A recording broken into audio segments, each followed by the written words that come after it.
नमस्कार, मी सुनील बनसोडे. बुलंद आवाजमध्ये आपलं सहर्ष स्वागत आहे.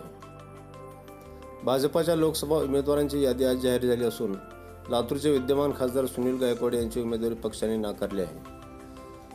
लातूर जिल्हा परिषदेचे सदस्य सुधाकर श्रंगारे यांना तिकीट भाजपाने दिले असून सध्याला डॉक्टर सुनील गायकवाड हे काँग्रेसच्या वाटेवर जाणार असल्याचे चर्चेले जात होते.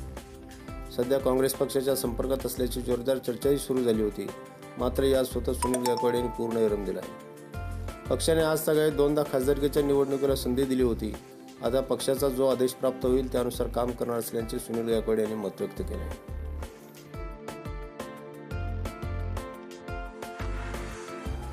मला पक्षाने मागच्या 2 वेळेस संधी दिली.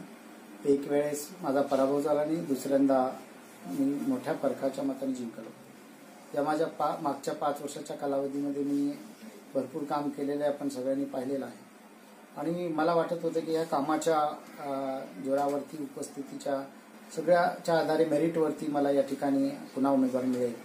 परंतु पक्षाने या ठिकाणी नवीन उमेदवार दिल्यामुळे आता पक्ष मला जो काही आदेश देईल त्या आदेशाचं मी पालन करून या ठिकाणी काम करणार. बुलंद आवाजसाठी रमेश लोंढे, लातूर.